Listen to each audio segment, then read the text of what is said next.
next 7 days. We can always serve as a reflection of something that we all need within each other. There are people around you that literally want you to do nothing because it validates something in them.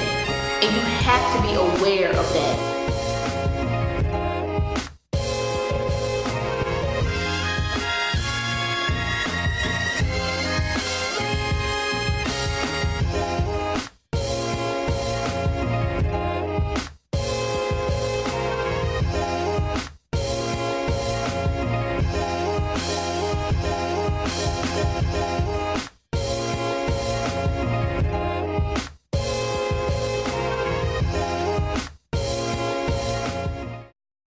Hey 7 viewers, let me just brief you one more time. This is our series, it's called 7. I'm Danielle and this is Jason Aviles. Jason Aviles. Dope dude, Flyogi. He's really a good guy with a great cause. But the 7 series is really about pushing you, the viewer, to do something different, to make some changes over the next 7 days. So we're gonna talk to Jason and we'll talk about his transformation and just stay tuned, it's gonna be hot. So Jason, tell me a little bit more about who you were. Tell me about who you were first. Wow. And we'll go to who you are. Okay. Wow. Well, I would say that my transformation really started about 3 years ago. Okay. And before that, I was working professionally with youth for about 9 years, ranging from elementary schools to counseling in maximum security youth prisons, community centers, churches, wherever there were kids, I worked there. And that Jason was confused and really just didn't feel well within himself.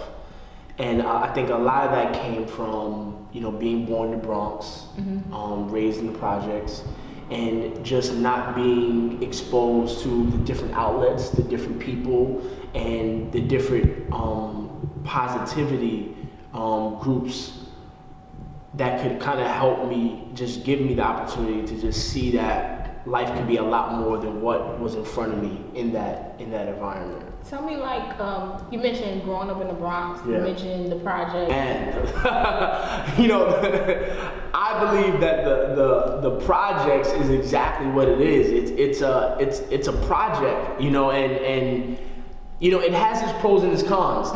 If we were all on the same page, it would make so much sense for something like that to work. I mean, you got somebody above you, someone under you, someone to your left, someone to your right. And I mean, again, if we were all on the same page, that could be an awesome support system. Yes. But because for a lot of reasons, our priorities are all in the wrong places. We are forced to believe that life is all about the wrong things versus the right things. It really just builds an environment and a space where you can easily just clash amongst each other, and a lot of that tension constantly just clashing amongst each other just creates this energy in that space of just negativity, and it can be a tough place to get out of because you almost feel like you're stuck behind these walls, my projects, it was vast. I mean, we had huge 8-floor buildings and you had tons of them, and basically everything was in your vicinity. So if you didn't want to step outside of that box, you really didn't have to. And a lot of us, did it without help from someone else. Everything you just said is like, whoa. Everything just hit me like a ton of bricks because you really don't, when you're in it, you don't look at it Absolutely like that. Not. You don't view your home, in the place that you call home, and your family, you don't think that you're stuck.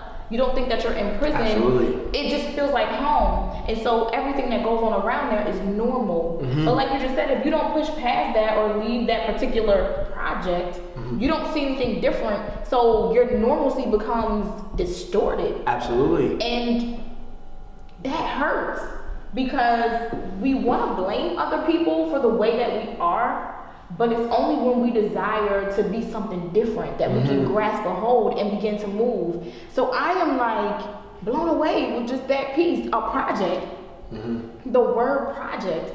And you said it could be it can work out well, but when you have so many tainted people in one environment, Yes. it's that mentality that just tears everything down. And we can stay there for a long time, but we're gonna move on. Yes. Yeah. So this is where you grew up at, the project, the Bronx.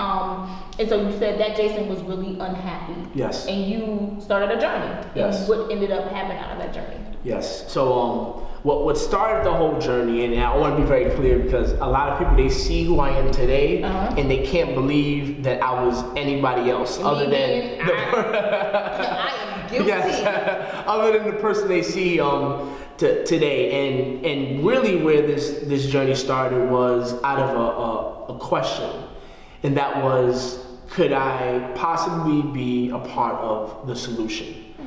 And up until about 3 years ago, working with kids professionally, I felt like I was more part of the problem.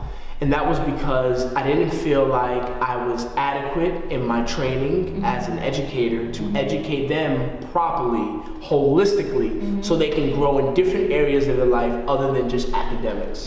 And we were dealing with the behavior issues. We were dealing with the mom and the father not being at home, and the morals and the values and the principles missing in the household. But yet there was nothing in place to help these kids. And what was worse than not being able to help them was me not knowing the answer for myself as an individual. And that was the spark that just led me to try to find out a solution. Okay.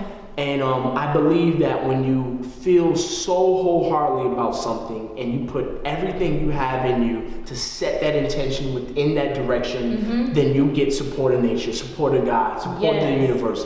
It will literally help you to progress in that space so you can evolve into whatever intention you're placing out there. So with the intention being there, I found a consciousness-based education university. And this university was like nothing I've ever seen a day in my life. And I want to be clear, I didn't even know what consciousness was. To this day, I still have a hard time spelling it. But it was so different that I just knew it was it. Yeah. And everyone thought I was crazy. Literally, family were coming to me like, Jason, are you alright? Are you going through a midlife crisis? Yeah, you're about to leave your job, you're about to leave this life, you're about to leave everything you've given everything to for something that you had no idea of. Yeah. And I said, yes. I just knew it was what I needed. I'm talking about like all organic vegetarian cuisine, meditating twice a day, getting credit for it. Yes, this is all at the university. So before you know it, I'm on a plane heading into the middle of nowhere in Fairfield, Iowa, and it was Iowa. Yeah.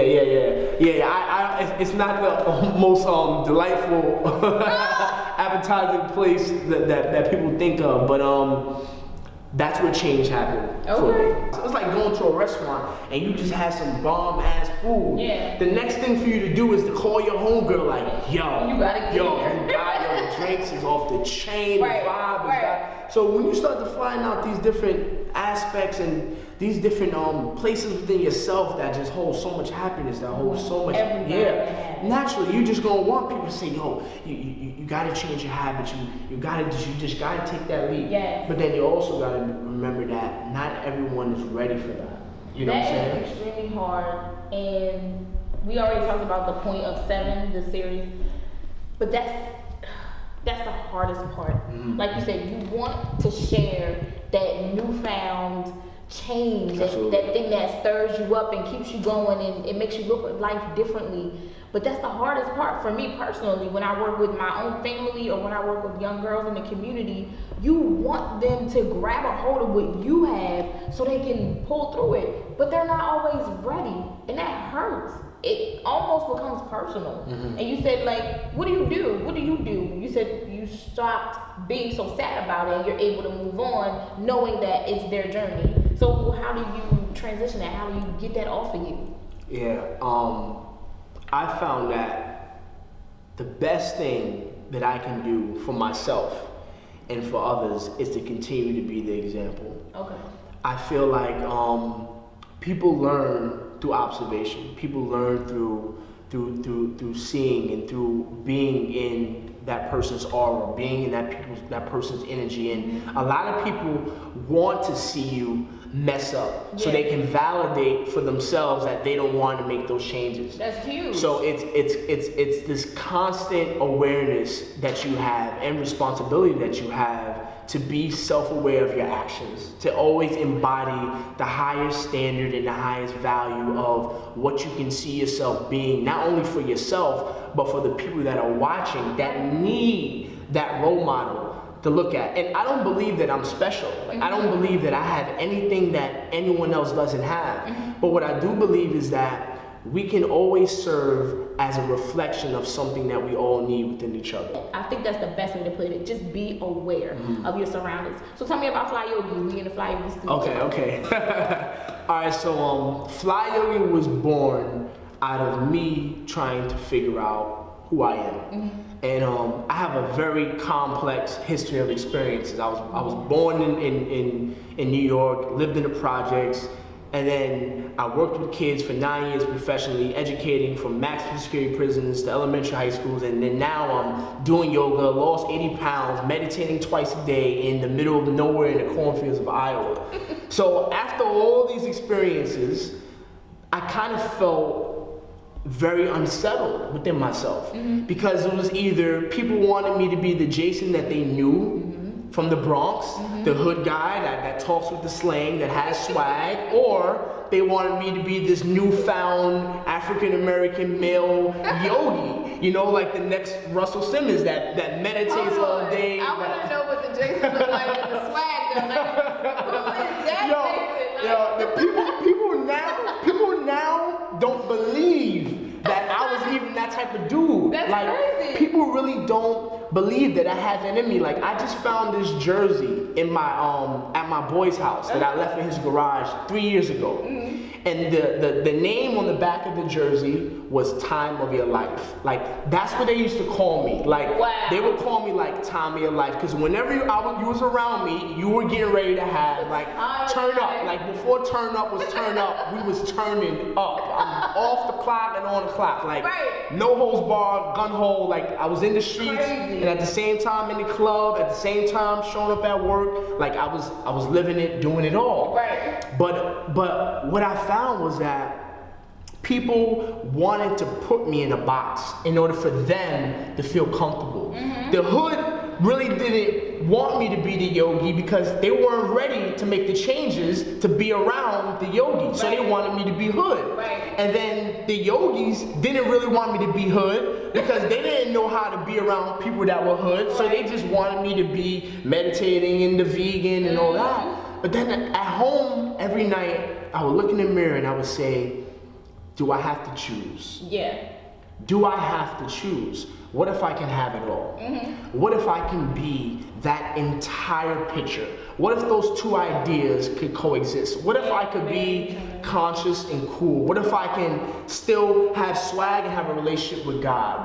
What if I could serve as an inspiration for others, but as well be comfortable with my own individual self-expression? And literally, Fly Yogi means you can be comfortable, confident, and courageous in your self-expression, and as well be connected and committed to a path of purpose, to a path of righteousness, and to a path of living in union with God or natural law or the universe. And that's what that means. It's a way of living. It's a way of being. It's really you saying yes to yourself. Wow. Yes, that's what Fly Yogi is. That's what it means. I like that. Say yes to yourself, but I need you to do me a favor and look in the camera and just challenge the viewers over the next 7 days to do something different, be fly, say yes to yourself, however you want to put it, but just challenge your viewers. Okay, so this is my challenge. I'm a running gunner. I spend a lot of times on my feet, running, hustling, having meetings, figuring it all out. So my challenge for you is to do two things. The first thing is, every morning when you wake up, I want you to look in that mirror and say yes. I want you to say yes to that person that has the flaws. I want you to say yes to that person that has the potential. I want you to say yes to that person that you know can inspire, empower, and motivate others. That's the first thing. And the second thing I want you to do is give yourself 5 minutes of silence twice a day. 5 minutes. When you wake up, close your eyes, gently sit in a comfortable position, and just be. and do that twice a day. And the reason why it's so important that we give ourselves some silence is because we need balance. With all the running, with all the hustling, with all the meetings and the active lifestyle, we need to incorporate more silence so we can just balance it out and live a fruitful life. Because if we don't stop to smell the roses, then what's the point of having the roses there to begin with? So we want to pay attention to our process as we're achieving those goals and setting new goals for us to achieve. So those are my 2 things, and I definitely think it'll help you out. Thank you, Flyogi. Thank you. I just want y'all to know I have been in the Flyogi studios for yoga, and it is the truth. We had a couple of minutes of meditation. The vibe was just so relaxing, and I was really in I was stressed. Yeah. Right? I don't like to say that, but I was like in a tizzy. I had my panties in a tizzy. I was like, oh my Lord, I can't take another thing. And I'm a firm believer in God and prayer works. I came to the studio and I'm like, I need to release this. That's exactly how I felt when I got here. I pulled up, I said, I need to release all of this energy in me. I need to release it. And when I got here, the instructor gave us some, he instructed us, we rolled out our mats. And it was just when I left, I felt lighter. And I'm serious. I did yoga for exercising purposes. I need to suck this gut in and, I need to lose weight. Yeah. But that Sunday I came here, I really released. I really let go all of the stress and I felt awesome. So come down to Flyogi Studios. Tell them 7 sent you. Yes. Thank you. Thank you so much for having me. Peace.